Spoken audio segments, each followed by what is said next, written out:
क्या पढ़ते हैं केमिकल काइनेटिक्स में? केमिकल काइनेटिक्स रिवाइज कर रहे हैं ना, तो क्या पढ़ते हैं हम केमिकल काइनेटिक्स में? Rate of reaction and factors affecting the ROR, rate of reaction. ठीक, तो पहली चीज यहां पर क्या पढ़ते हैं हम? Rate of reaction. क्या होता है रेट ऑफ रिएक्शन अगर इसको डिफाइन करेंगे तो?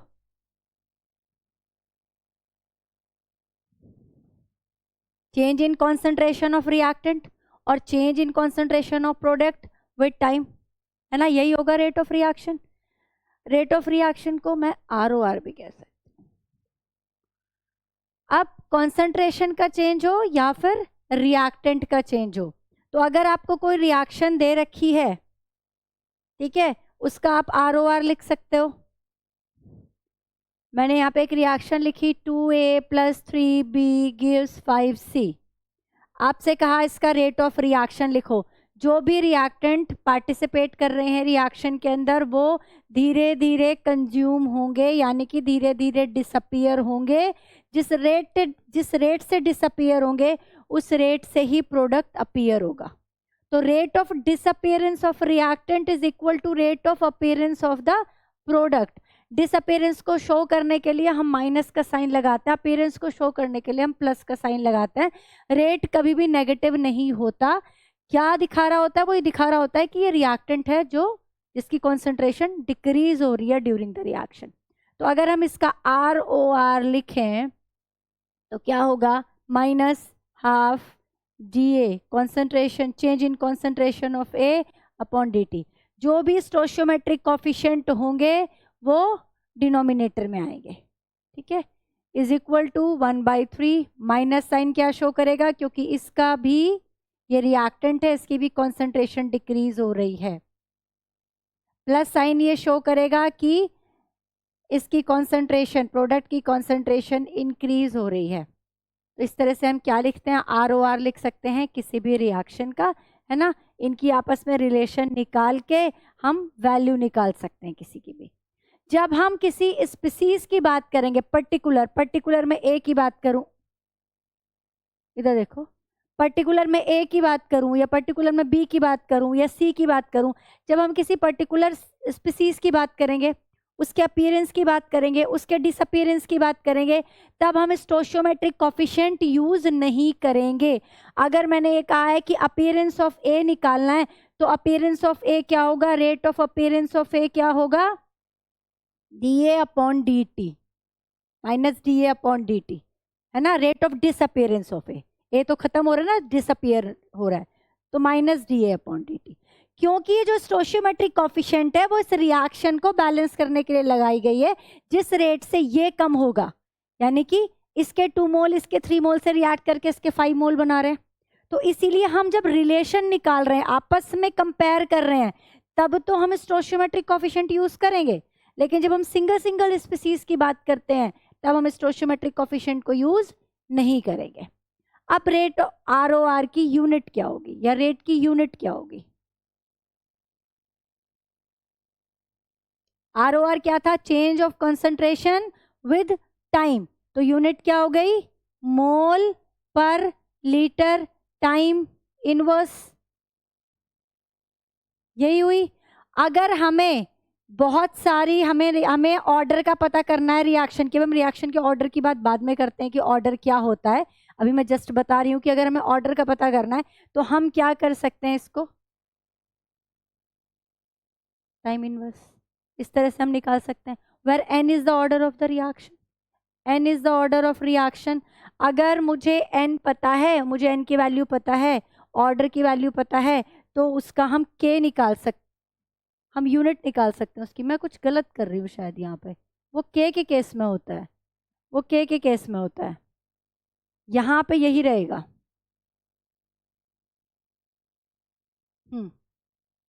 वो k के केस में होगा जब हम RLE की बात करेंगे। यूनिट यहाँ पे यही आएगी, मोल पर लीटर टाइम इनवर्स, ठीक है। नेक्स्ट क्या चीज है यहाँ पे? अगर कॉन्सेंट्रेशन चेंज हो रहा है तब तो मोल पर लीटर है। जरूरी नहीं है कि हम हर बार कॉन्सेंट्रेशन ही चेंज हो रही हो, गैसियस फेज में भी रिएक्शन हो सकती है, वहां पे प्रेशर चेंज होगा। तब यूनिट क्या हो जाएगी, कॉन्सेंट्रेशन मोल पर लीटर से शो करते हैं, प्रेशर को हम एटीएम से या बार से शो करते हैं, तो हमारी टाइम इनवर्स लिख देती हूँ, क्योंकि टाइम सेकंड में भी हो सकता है, मिनट में भी हो सकता है, जो भी क्वेश्चन की रिक्वायरमेंट है, एटीएम टाइम इनवर्स। ठीक है, तो ये हो जाएगा। इसके बाद जो ये रेट है, इसकी हमने अभी बात करी, हम दो तरीके से निकालते हैं। एक तो हम निकालते हैं एवरेज रेट, एक होता है एवरेज रेट और एक होता है instantaneous rate.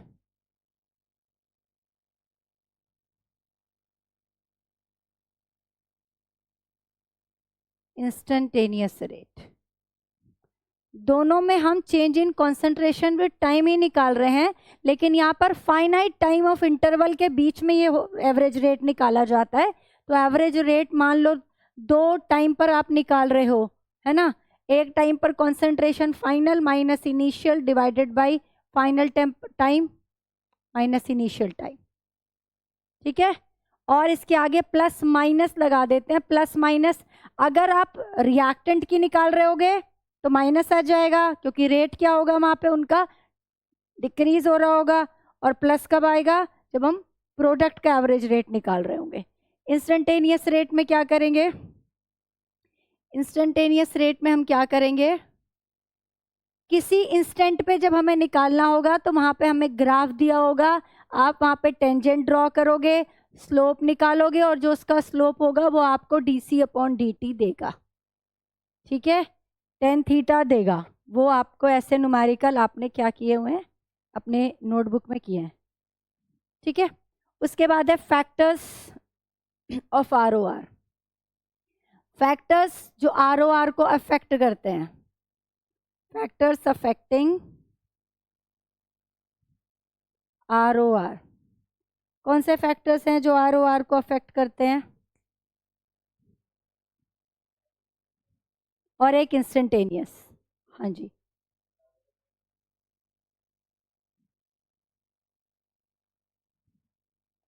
Factors affecting ROR।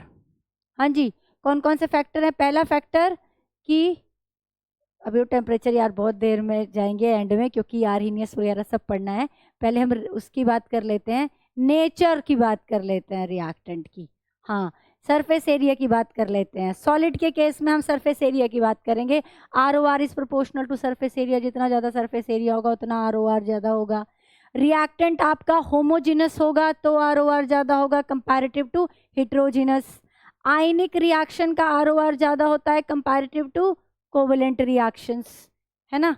और क्या था, जो ROR है किस चीज़ पर डिपेंड करेगा, सरफेस एरिया पर तो डिपेंड कर ही रहा है अगर सॉलिड के केस में। अगर फोटोकेमिकल रिएक्शंस हैं तो वहाँ पर किस पर डिपेंड करेगा, इंटेंसिटी ऑफ लाइट पर डिपेंड करेगा। जितनी ज़्यादा इंटेंसिटी होगी लाइट की, ROR उतना ही ज़्यादा होगा। ठीक है, और क्या चीज़ थी, नेचर पर भी डिपेंड करेगा, लिक्विड है, सॉलिड है, गैस है, गैस का ROR ज़्यादा होगा देन लिक्विड का, देन सॉलिड का। ठीक है, तो ROR, लेकिन जब हम कॉन्सेंट्रेशन की बात करेंगे, एक चीज़ और यहाँ, उसके बाद लिक्विड, उसके बाद सॉलिड। ROR और किस चीज़ पर डिपेंड करता है, स्टेबिलिटी ऑफ प्रोडक्ट पे भी डिपेंड करता है। स्टेबिलिटी ऑफ प्रोडक्ट जितनी ज़्यादा होगी, रेट ऑफ रिएक्शन उतना ही ज़्यादा होगा ना, रिएक्शन फटाफट कंप्लीट होके स्टेबल होना चाहती है, प्रोडक्ट बनाना चाहती है जो कि स्टेबल है ना। और inversely proportional to the stability of reactant. अगर रिएक्टेंट की स्टेबिलिटी ज़्यादा है तो रेट ऑफ रिएक्शन कम होगा, भाई वो स्टेबल से अनस्टेबल क्यों होना चाहेगी। ठीक, अब बात करते हैं कॉन्सेंट्रेशन ऑफ रिएक्टेंट की। ROR कॉन्सेंट्रेशन ऑफ रिएक्टेंट पर, ये सबसे इंपॉर्टेंट फैक्टर है जब हम ROR पढ़ते हैं। कॉन्सेंट्रेशन ऑफ रिएक्टेंट पर डिपेंड कर भी सकता है, नहीं भी कर सकता है।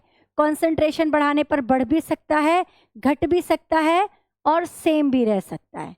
ठीक है, इस चीज को डिफाइन कौन करेगा, इस चीज का हमें पता कैसे चलेगा कि कॉन्सेंट्रेशन ऑफ रिएक्टेंट पर डिपेंड कर रहा है कि नहीं। इसके लिए हमें लिखना पड़ेगा, क्या क्या लिखना पड़ेगा, आवाज नहीं आ रही, rate law expression. Rate law expression ही हमें बताएगा कॉन्सेंट्रेशन ऑफ रिएक्टेंट पर ROR कैसे डिपेंड कर रहा है। RLE, rate law expression. क्या होता है रेट लॉ एक्सप्रेशन? कि rate is proportional to the concentration की पावर ऑर्डर। इस तरह से डिपेंड करता है, इसको हम क्या कहते हैं? रेट लॉ कहते हैं। और ये कॉन्सेंट्रेशन हमने किसकी ली है? रिएक्टेंट की कॉन्सेंट्रेशन ली है। ये हमने किसकी कॉन्सेंट्रेशन ली है? रिएक्टेंट की कॉन्सेंट्रेशन ली है। इसकी प्रोपोर्शनैलिटी को अगर हम हटाते हैं तो एक कांस्टेंट आ जाता है जिसको हम K कह रहे हैं, and K is called rate constant. दूसरे नाम बताओ जल्दी से। रेट कांस्टेंट के अलावा और क्या कहते हैं? वेलोसिटी कांस्टेंट और स्पेसिफिक रेट, है ना? स्पेसिफिक रेट कांस्टेंट कहते हैं। तो इसके तीनों नाम आप याद रखेंगे। K की यूनिट कैसे निकालेंगे? यहाँ पे वाली चीज आएगी। K की यूनिट कैसे निकालेंगे? R अपॉन कॉन्सेंट्रेशन की पावर ऑर्डर, यही आएगी ना K की यूनिट, है ना? तो इससे क्या आएगी? मैंने ऑर्डर को N मान लिया तो यूनिट आ जाएगी मोल पर litre, 1 minus N time inverse. N यहाँ पर 0, 1, 2, 3 कुछ भी हो सकता है। जो भी आपका ऑर्डर हो उसकी वैल्यू यहाँ पर रखेंगे और आप K की यूनिट वहाँ पे निकाल सकते हो। K की यूनिट से आप ऑर्डर का पता लगा सकते हो, ऑर्डर से आप K की यूनिट पता लगा सकते हो। ठीक है, ये फॉर्मूला इंपॉर्टेंट है यूनिट निकालने का, इसको आप याद रखेंगे। ठीक, इसके बाद क्या आएगा?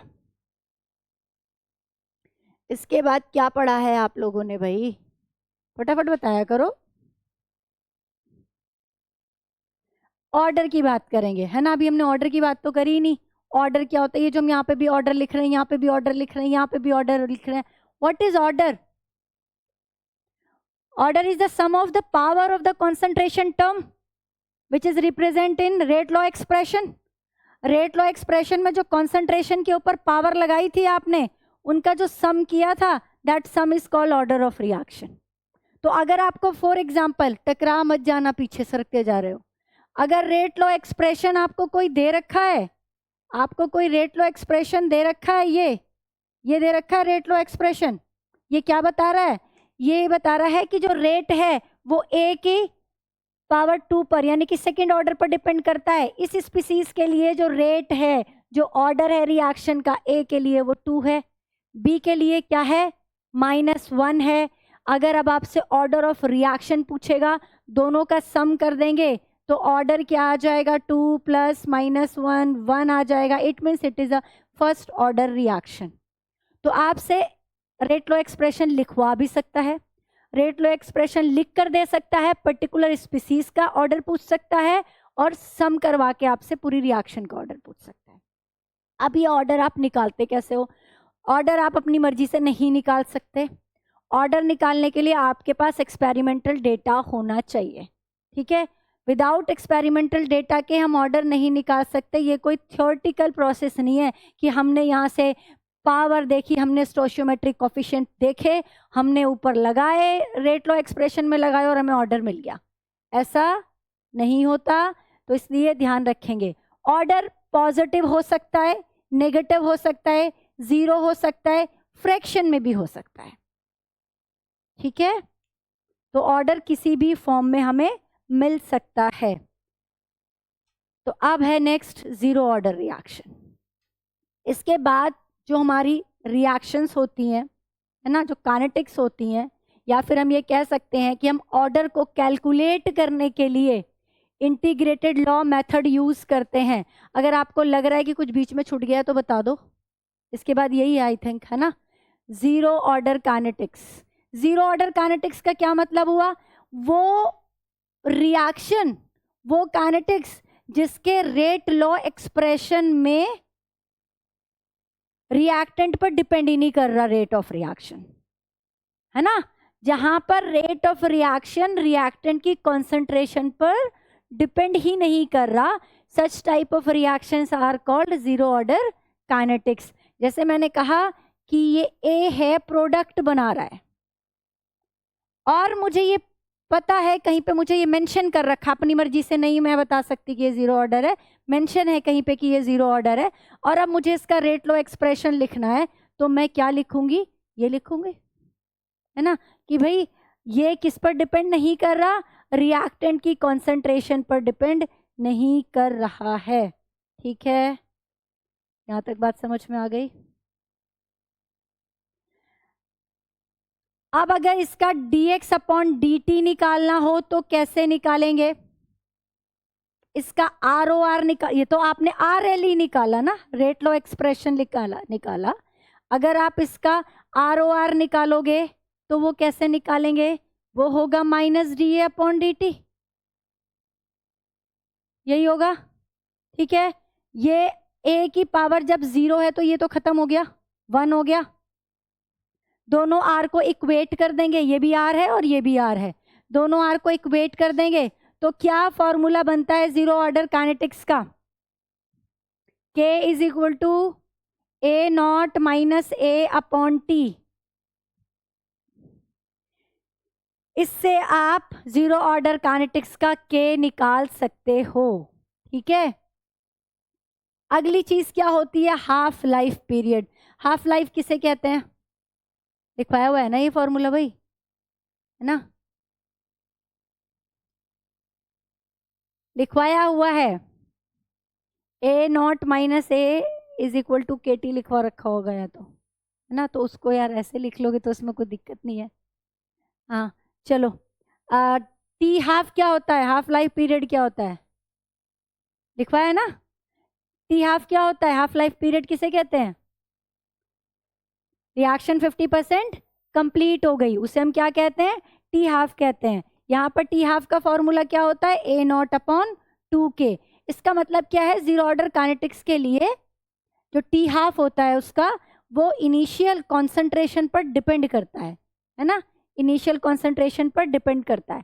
एक और बहुत इंपॉर्टेंट चीज कि जब भी आप जीरो ऑर्डर काइनेटिक्स के क्वेश्चन कर रहे हैं वहां पे अगर जरूरत लग रही है आपको यूनिटरी मेथड यूज कर सकते हैं, लेकिन केवल और केवल जीरो ऑर्डर काइनेटिक्स में आपको यूनिटरी मेथड यूज करने हैं। 4 ग्राफ हैं इसके, फटाफट से बनाएंगे, 1 2 3 4, रेट में और कॉन्सेंट्रेशन, रेट में और कॉन्सेंट्रेशन में, रेट में और टाइम में, दूसरा के और टी में है, ए और टी में है, और तीसरा है टी हाफ और ए नॉट में, टी हाफ और ए नॉट में। ठीक है, यहां पर क्या आएगा, रेट ए पर डिपेंड नहीं कर रहा है ना, ये हमने इस वाली से निकाला, टी भी नहीं है, टाइम पे भी डिपेंड नहीं कर रहा, ए और टी में जो ग्राफ है वो हमने कहां से निकाला, यहां से निकाला, क्या बन रहा है यहाँ पे, नेगेटिव स्लोप आ रहा है, स्लोप क्या दे रहा है, माइनस के, है ना, और यहाँ पे क्या आ रहा है, ऊपर की तरफ आ रहा है। ठीक है, स्लोप क्या दे रहा है, ये स्लोप है 1/2k। ठीक है, ये 4 ग्राफ हैं किसके, जीरो ऑर्डर काइनेटिक्स के। अब कौन कौन सी रिएक्शन होती हैं, देखो क्वेश्चन में तो मेंशन होगा कि ये जीरो ऑर्डर है, ये फर्स्ट ऑर्डर है, लेकिन कई बार आपको मेंशन नहीं होता, या फिर आपको एमसीक्यूज में दे दिया इनमें से कौन सी जीरो ऑर्डर रिएक्शन है, तो आपको कुछ रिएक्शंस याद भी करके चलने की कौन कौन सी जीरो ऑर्डर होती है, जो कि हमारी एनसीईआरटी में गिवन भी है। स्विच बंद कर दो।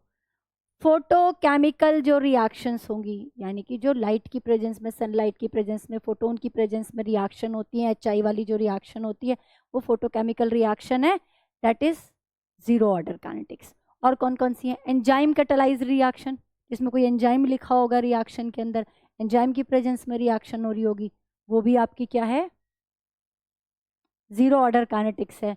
कुछ गैस का डिकम्पोजिशन हो जाए सॉलिड सरफेस के ऊपर, वो भी फर्स्ट ऑर्डर काइनेटिक्स है। किस किस का डिकम्पोजिशन, HI का गोल्ड के ऊपर हो जाए, अमोनिया का डिकम्पोजिशन है, और शायद N2O का डिकम्पोजिशन है। ये 3 रिएक्शन लिखवाई है मैंने, ये 3 एग्जाम्पल लिखे हैं आप लोगों ने या नहीं लिखे, NO2 सॉरी N2O नहीं, NO2 का डिकम्पोजिशन, HI का डिकम्पोजिशन और अमोनिया का डिकम्पोजिशन, ये तीनों भी फर्स्ट जीरो ऑर्डर काइनेटिक्स को फॉलो करती हैं। इसके बाद है आपका फर्स्ट ऑर्डर काइनेटिक्स।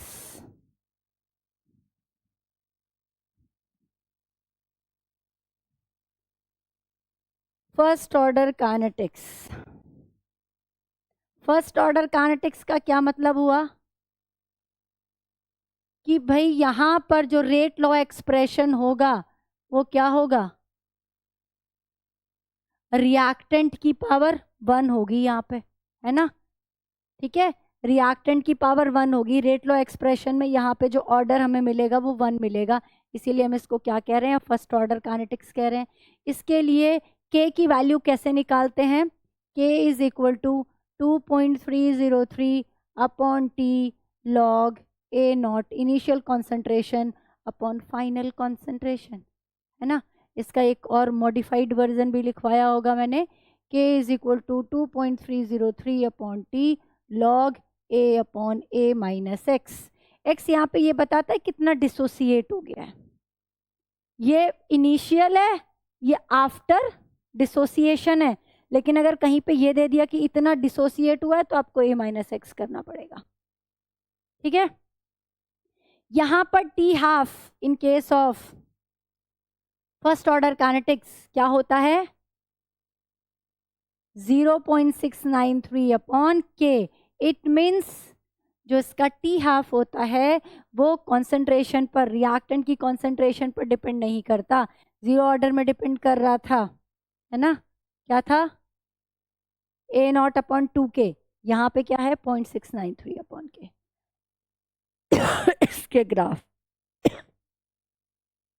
इसके ग्राफ देख लेते हैं।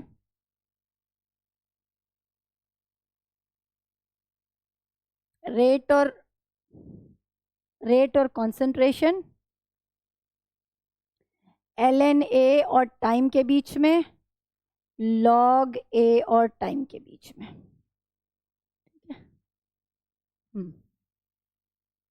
ये रेट के साथ कॉन्सेंट्रेशन, जो रेट है कॉन्सेंट्रेशन के साथ बढ़ रहा है, ln a के साथ नेगेटिव स्लोप देगा, और जो उसका स्लोप होगा वो क्या देगा, माइनस के देगा, यही लिखा हुआ है, माइनस के दे रहा है।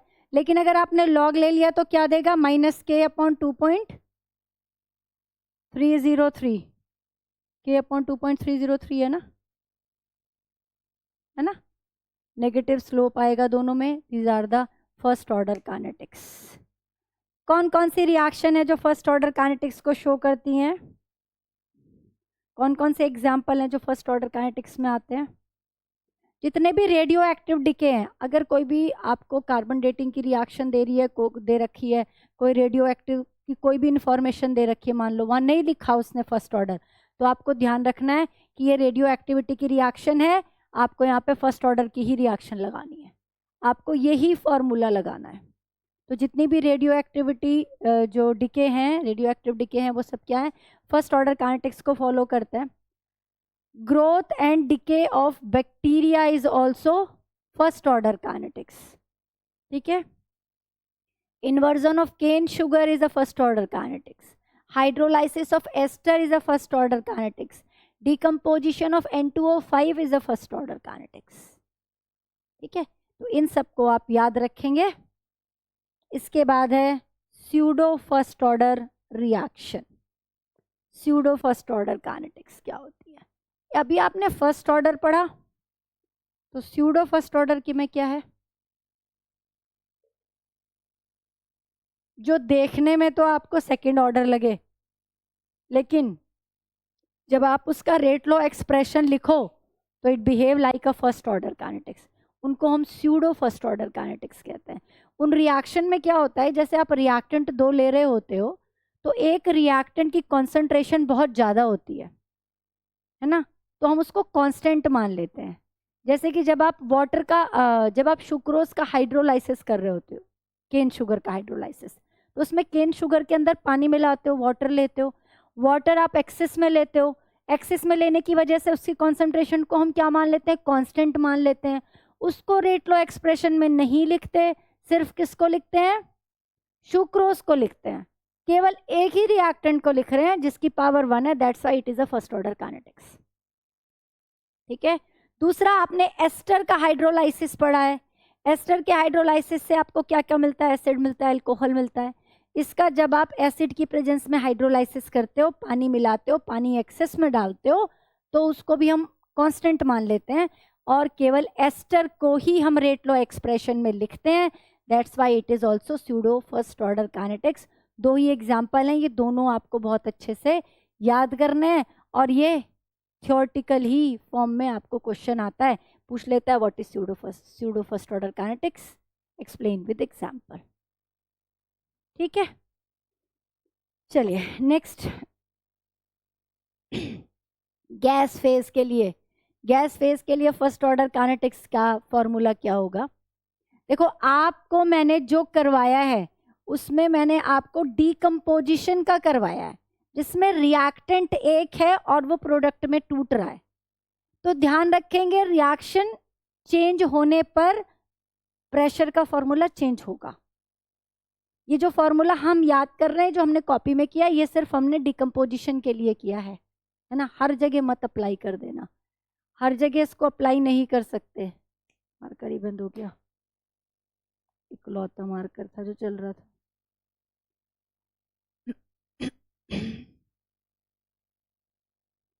क्या था? K is equal to 2.303 upon T log P I upon P A. P A मतलब at the time of T कितना प्रेशर है, और ये दैट इज इनिशियल प्रेशर, है ना। और ये पी ए आपको कैलकुलेट करना पड़ेगा। यहाँ पर कितना आया था इस केस में? 2 PI माइनस PT आया था, है ना। यहाँ पर PA की वैल्यू कितनी आई थी? 2 PI माइनस PT आई थी। When A convert into B plus C, जब डीकम्पोजिशन की रिएक्शन है। N2O5 दे दे, मान लो एग्जांपल में N2O5 का डीकम्पोजिशन दे दे, तो डीकम्पोजिशन में तो यहाँ कोई भी दे दे, एक ही रिएक्टेंट होगा और प्रोडक्ट बनेंगे, तो आप ये डायरेक्ट लगा सकते हो। लेकिन अगर चेंज होगा तो मैंने चेंज वाला भी आपको एक न्यूमेरिकल, जिसमें आपने 3 बना रखे हैं प्रोडक्ट, है ना, 3 प्रोडक्ट बना रखे हैं, उसकी भी आपको एक न्यूमेरिकल कराया है, तो आप रिवाइज कर लेंगे उस न्यूमेरिकल को भी, इम्पॉर्टेंट है। अब आपने ऑर्डर पढ़ लिया यहाँ पे, तो ऑर्डर हम कैसे कैसे निकाल सकते हैं? ग्राफ से निकाल सकते हैं। ग्राफ को देखते हैं, हमें पता चल जाता है कौन सी रिएक्शन का ग्राफ है, कौन सी काइनेटिक्स का ग्राफ है, फर्स्ट का है, सेकंड का है, थर्ड का है। एक इनिशियल रेट मेथड आपको कराया है, इक्वेशन बनाकर आप वहां पर ऑर्डर निकाल सकते हैं। तीसरी चीज, हाफ लाइफ मेथड से भी आप ऑर्डर ऑफ रिएक्शन निकाल सकते हैं, because T is equal to 1 minus n, है ना। टी हाफ जो टी हाफ होती है वो इनिशियल कॉन्सेंट्रेशन पर ऐसे डिपेंड करती है। हम यहाँ से भी ऑर्डर ऑफ रिएक्शन का पता लगा सकते हैं, और कैसे पता लगा सकते हैं? और एक्सपेरिमेंटल डेटा से, इनिशियल रेट मेथड यूज करके आप कर लोगे। ठीक है। उसके बाद नेक्स्ट जो टॉपिक है वो है मॉलिक्यूलैरिटी ऑफ द रिएक्शन। क्या होती है मॉलिक्यूलैरिटी? मॉलिक्यूलैरिटी ऑफ रिएक्शन, हाँ जी ध्यान बताइए, क्या होती है मॉलिक्यूलैरिटी?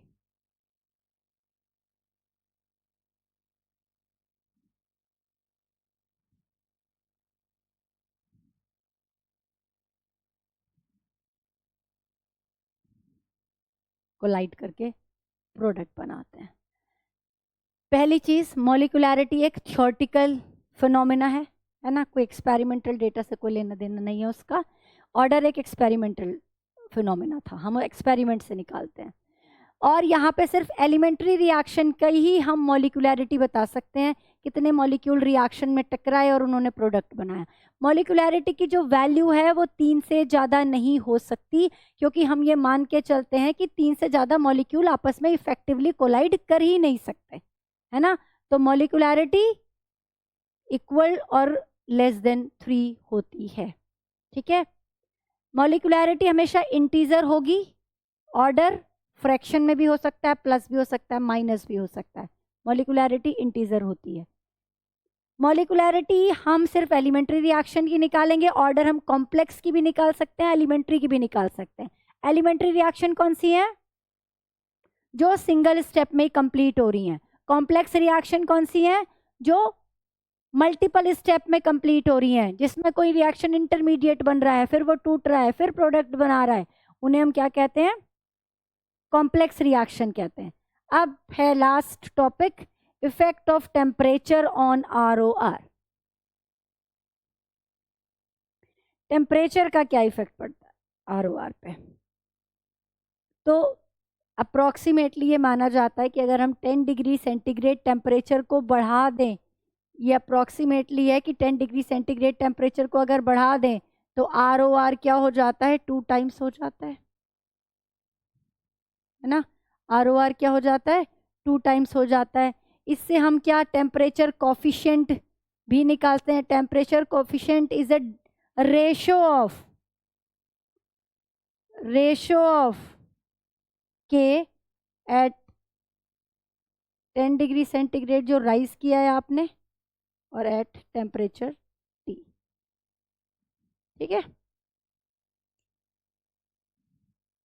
इसे हम क्या कहते हैं? टेम्परेचर कोफिशिएंट कहते हैं इन दोनों के रेशो को। ये तो हमने अप्रोक्सीमेटली कहा कि अगर हमने 10 डिग्री बढ़ा दिया तो अप्रोक्सीमेटली दुगना हो जाएगा आपका ROR। लेकिन इसका एग्जैक्ट जो बताया था वो आर्हीनियस ने बताया था।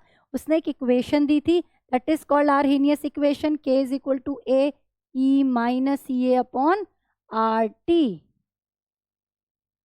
where K is a rate constant, A is a Arrhenius constant, या इसको प्री एक्सपोनेंशियल फैक्टर या फ्रीक्वेंसी फैक्टर भी कहते हैं।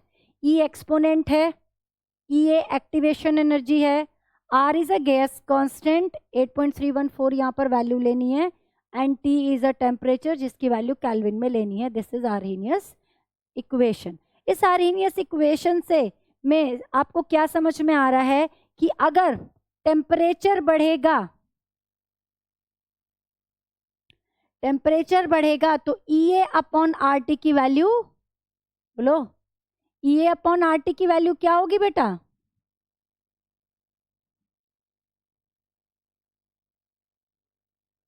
EA अपॉन RT की वैल्यू डिक्रीज होगी, माइनस EA अपॉन RT की वैल्यू इंक्रीज होगी, और ये तो एक्सपोनेंट है तो ये वैल्यू भी इंक्रीज होगी, और K भी क्या हो जाएगा? इंक्रीज हो जाएगा। ठीक है, दिस इज आर्हीनियस इक्वेशन। अगर अब आपका दोनों साइड लॉग ले लेते हो तो क्या इक्वेशन बन जाती है? बोलो, log K is equal to log A, आगे क्या है? मैं भूल गई हूं, बोलो भाई, आगे क्या है इसमें? EA ऊपर आएगा ना, 2.303 नीचे आएगा, EA अपॉन 2.303 RT, यही है। कहाँ लिखा है? ऊपर ऊपर ही तो लिखा है। कहाँ लिखी है इक्वेशन ऊपर? मैंने तो लिखी। तो log K is equal to log A minus EA upon 2.303 RT। अच्छा, इस पे भी ग्राफ आता है बनाने के लिए, है ना? ग्राफ किस किस के बीच में आएगा? log K और 1/T के बीच में। स्लोप क्या आएगा? नेगेटिव आएगा। क्या देगा स्लोप? माइनस दे रहा होगा ना बेटे, 2.303। अगर ln में होता है तो फिर ये E अपॉन R हो जाएगा, है ना? अगर आप ln K और 1/T में ग्राफ बनाओगे। हमने इसको log बेस 10 में कन्वर्ट कर दिया था ln को। अलग अलग टेम्परेचर पर अलग अलग K होगा, तो log, एक और यहाँ पे फॉर्मूला मिलता है आपको, log K2 upon K1 is equal to EA upon 2.303 R 1/T1 minus 1/T2, where T2 is greater than T1। ठीक है, अगर आप टेम्परेचर बढ़ाओगे तो K की वैल्यू चेंज होगी। तो T1 पर मान लो K की वैल्यू K1 है, T2 पर K2 है। तो इस इक्वेशन को यूज करके अगर आपको अलग अलग टेम्परेचर दे रखा है तो आप K की वैल्यू अलग अलग निकाल सकते हो, राइट? इसके बाद क्या है तो अब आगे कुछ भी नहीं, एक बोल्ट्जमैन कर्व है, और एक्टिवेशन एनर्जी का थोड़ा सा बता देती हूँ मैं। एक्चुअली एक्टिवेशन एनर्जी होती क्या है? बहुत सारी जगह भी EA पढ़ लिया। जब भी आप किसी भी रिएक्शन का एनर्जी प्रोफाइल बनाते हो, है ना, जब रिएक्शन का एनर्जी प्रोफाइल बनाते हो, इधर एनर्जी लेते हो, एनर्जी प्रोफाइल बना रहे हो तो एनर्जी लोगे, और इधर लोगे रिएक्शन प्रोग्रेस, कोई भी मार्कर नहीं चलेगा अब। अरे यार,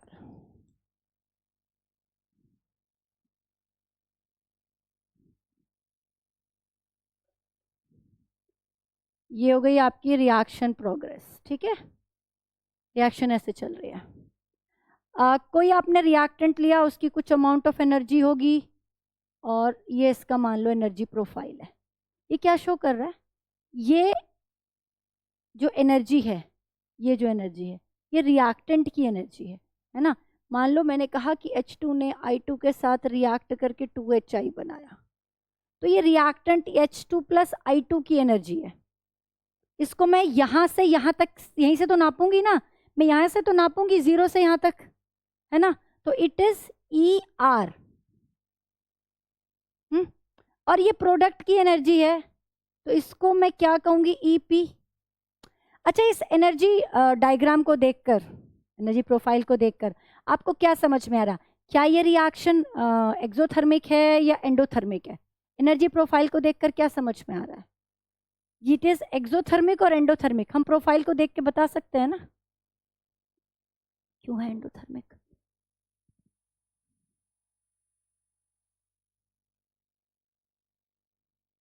बताओ।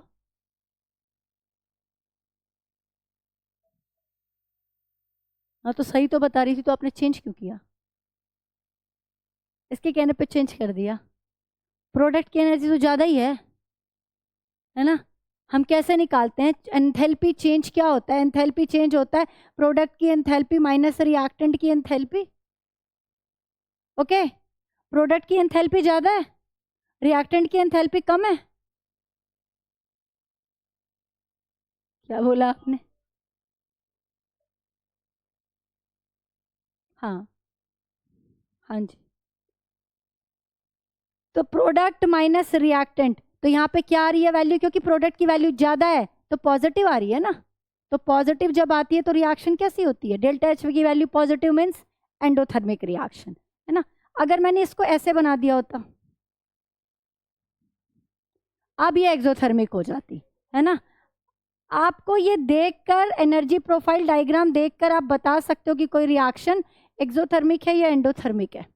अब ये जो ये है, ये ट्रांजिशन स्टेट है ना, ये ट्रांजिशन स्टेट है, ये एनर्जी बैरियर है। मॉलिक्यूल कोलाइड कर रहे हैं, इस बैरियर को जो मॉलिक्यूल क्रॉस कर जाएंगे वो प्रोडक्ट में कन्वर्ट हो जाएंगे। ठीक है, और इस एनर्जी को ही हम क्या कहते हैं? एक्टिवेशन एनर्जी कहते हैं। ये एक्टिवेशन एनर्जी, एक्टिवेशन एनर्जी कम होगी, कैटलिस्ट आपने यूज़ किया, टेम्परेचर आपने बढ़ाया, एक्टिवेशन एनर्जी कम होगी तो ज़्यादा मॉलिक्यूल एनर्जी बैरियर को क्रॉस करेंगे और प्रोडक्ट बनाएंगे, है ना। ये हमने कैटलिस्ट वाले पोर्शन में भी पढ़ा है। ये एक्टिवेशन एनर्जी है, and this energy is a threshold energy, total energy. तो EA हम कैसे निकाल सकते हैं? EA is equal to ET minus ER, है ना। हमें ये एनर्जी पता हो, हम यहाँ से EA निकाल सकते हैं। तो एक्टिवेशन एनर्जी कौन सी एनर्जी होती है? वो एनर्जी जो पहले से है मॉलिक्यूल के अंदर। ऐसा नहीं कि ये मॉलिक्यूल जीरो एनर्जी का था, पहले से इसके पास एनर्जी है, लेकिन और एनर्जी इसे मिल जाए to cross this barrier, to cross this energy barrier, या फिर आप ये कह सकते हो कि to form the activated complex. यहाँ पे एक्टिवेटेड कॉम्प्लेक्स बनाएगा ये एनर्जी लेके, एंड देन फिर it will convert into the product. ठीक है, इसको हम क्या कहते हैं? एक्टिवेशन एनर्जी कहते हैं। उसके बाद एक और कर्व है बोल्ट्जमैन का, मैक्सवेल बोल्ट्जमैन कर्व। उसने क्या बताया था कि जब आप टेम्परेचर बढ़ाते हो, देखो जो सारा का सारा ये कहानी है कि रिएक्टेंट से जो प्रोडक्ट बनता है वो इस चीज़ पर डिपेंड करता है कि कोलिजन कैसा हो रहा है। कोलिजन थ्योरी इसको एक्सप्लेन कर रही है। कोलिजन थ्योरी में हम क्या पढ़ते हैं? आपने काइनेटिक गैस थ्योरी शायद पढ़ी हो 11th में भी। कोलिजन थ्योरी में क्या होता है कि मॉलिक्यूल आपस में कोलाइड करते हैं, है ना, कोलाइड करते हैं और प्रोडक्ट में कन्वर्ट होते हैं। अब हर एक टक्कर से कोलिजन नहीं होता, है ना, हेड ऑन कोलिजन होना चाहिए। ठीक है, गाड़ी ऐसे बराबर में से छू के निकल गई तो हम उसे एक्सीडेंट, ठीक एक्सीडेंट हुआ है, बट वो वाला नहीं हुआ। कैसे वाला होना चाहिए? यहाँ पे हेड ऑन कोलिजन होना चाहिए। तो प्रॉपर ओरिएंटेशन होना चाहिए, मॉलिक्यूल एक दूसरे के सामने होने चाहिए, एनर्जी बैरियर को दोनों क्रॉस करेंगे। ठीक है, यानी कि उनकी एनर्जी प्रॉपर होनी चाहिए, ओरिएंटेशन प्रॉपर होनी चाहिए, तब वो कोलाइड करेंगे, तभी वो प्रोडक्ट बनाएंगे। इसे ही हम क्या कहते हैं? कोलिजन थ्योरी कहते हैं। ठीक है, और इसमें टेम्परेचर का भी रोल होता है। जैसे जैसे आप टेम्परेचर बढ़ाते हो तो कोलिजन करने वाले या कोलाइड करने वाले मॉलिक्यूल का फ्रैक्शन बढ़ जाता है। फ्रैक्शन बढ़ जाता है, इट मीन्स आपको ज़्यादा प्रोडक्ट मिलता है। ठीक है, इसका एक आपको ग्राफ मैंने मैक्सवेल वाला आपको बनवाया होगा, आप उसे देख लो। आपका कोई डाउट था अलाइना? आपका कोई डाउट था ना? कल आप बोल रहे थे कि ये चीज़ समझ में नहीं आई मुझे। हो गया? अभी इसमें और कुछ बचा हो तो बताइए।